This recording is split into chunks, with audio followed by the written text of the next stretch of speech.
क्या हाल है दोस्तों, आपका फिर से स्वागत है इंटरेस्टिंग टीवी पे। आज एक और वीडियो लेकर आपके लिए आ गए दोस्तों। अगर आप नहीं है तो प्लीज सब्सक्राइब कर दे, बेल आइकन दबाना मत भूलना।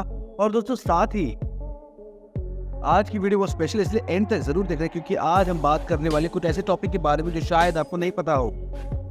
इस वीडियो में हम बात करने वाले हैं ओवर द हॉराइजन रेडार के बारे में। आज में से जो लोग भी पहले से डिफेंस में इंटरेस्ट रखते हैं उनको पता होगा कि साल 2021 में कई सारी जगहों पे इंफॉर्मेशन आई थी कि DRDO की तरफ से एक ओवर द हॉराइजन रेडार बनाया जा रहा है जो आने वाले समय में इंडियन आर्म्ड फोर्सेस में ऑपरेशनल किया जाएगा। और हालांकि वो समय पे वो एक प्रोटोटाइप के टाइप में विकसित किया जा रहा था। आज हम फिर से उस बारे में बात कर सकते हैं कि एक्चुअल सिस्टम डेवलप कर लिया गया है और अभी आप अपनी स्क्रीन पे उसके एक सेगमेंट की फोटोग्राफ देख रहे हैं। जिस सोर्स से हमने फोटोग्राफ निकाली है वहां पे एक्चुअल सिस्टम की डिप्लॉयमेंट की लोकेशन भी दी गई है, लेकिन हम लोग इस वीडियो के दौरान लोकेशन को सबके आगे नहीं बता सकते हैं। इसके अलावा इस तरीके के सिस्टम के एप्लीकेशंस, भारतीय कॉन्टेक्स्ट में इसका यूज और इसका ओवरऑल कैपेबिलिटीज पे क्या इम्पैक्ट पड़ने वाला है उसको समझने से पहले आइए पहले समझ लेते हैं कि ओवर द हॉराइजन रेडार होता क्या है, किस तरीके से काम करता है और क्यों इस तरीके के सिस्टम का प्रयोग किया जाता है। पृथ्वी गोलाकार होती है और इसी वजह से अर्थ हॉराइजन के चलते आमतौर पर रेडार बहुत दूरी पे लो फ्लाइंग टारगेट्स को नहीं देख पाते हैं। इस चीज को एड्रेस करने के लिए अलग अलग तरीके के अप्रोच का प्रयोग किया जाता है। इसमें से दो सबसे कॉमन अप्रोच है मास माउंटेड रेडार जैसे कि S-400 ट्राइम के साथ में आते हैं और दूसरे airborne early warning control system. देखिए airborne early warning and control system के साथ में सबसे बड़ी जो प्रॉब्लम है वो है एंड्योरेंस। कुछ समय हवा में रहने के बाद इन सिस्टम्स को दोबारा बेस में आना पड़ता है और इसी वजह से 24/7 कवरेज के लिए आपको मल्टीपल प्लेटफॉर्म्स की जरूरत पड़ती है। मास माउंटेड रेडार्स एक बेहतर सोल्यूशन है, लेकिन इनकी लिमिटेशंस होती है दोस्तों, क्योंकि एक लेवल के बाद आप मास्ट की हाइट बहुत ज्यादा नहीं बढ़ा सकते हैं। लेकिन ओवर द हॉराइजन रेडार के साथ में आपको बहुत ज्यादा लंबे मास्ट की भी आवश्यकता नहीं होती है, साथ ही इनको ऑपरेट करने की कॉस्ट भी कम होती है comparatively. Over the horizon radar का काम करने का तरीका काफी इंटरेस्टिंग होता है और सिस्टम कम कॉस्ट पर बहुत ज्यादा लंबी दूरी पर किसी भी तरीके की मूवमेंट को डिटेक्ट करने में सक्षम है। इस तरीके के सिस्टम में रेडार रेडिएशन को एटमॉस्फेयर की तरफ एमिट कर लिया जाता है और ये एटमॉस्फेयर की लेयर आयनोस्फेयर के ऊपर टकराकर पृथ्वी पर दोबारा आ जाते हैं। पृथ्वी पे आने के बाद एक टारगेट के ऊपर दोबारा टकराकर फिर से आयनोस्फेयर की तरफ चली जाती है और वहां से रिफ्लेक्ट होके ये दोबारा सोर्स एंटीना के पास पहुंचती है।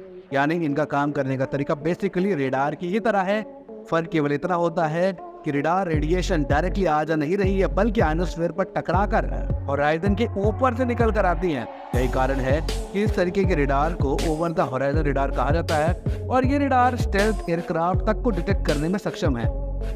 हालांकि इस तरीके के रेडार्स अर्ली वार्निंग रेडार्स के तौर पे ही काम कर सकते हैं और उनके माध्यम से किसी भी तरीके का वेपन गाइडेंस नहीं हो सकता है। लेकिन नेचुरल है दोस्तों कि आपको अर्ली वार्निंग मिल जाती है तो उसके तुरंत बाद ही आप दूसरे एसेट्स का प्रयोग कर सकते हैं, जैसे कि airborne early warning and control system या फिर मास माउंटेड रेडार्स। अवेलेबल डेटा के हिसाब से दोस्तों माना जाता है कि भारत की तरफ से जो सिस्टम डेवलप किया गया है ये 2000 किलोमीटर से ज्यादा की दूरी पर अपने टारगेट्स को डिटेक्ट करने में सक्षम है।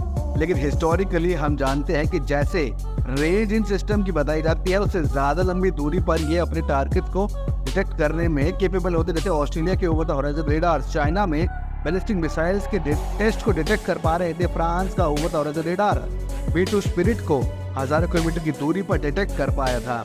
यानी एक्चुअल सिस्टम की रेंज और भी ज्यादा होने वाली है। लेकिन 2000 किलोमीटर की रेंज लेकर चले ना तो ये भी काफी इंप्रेसिव है दोस्तों।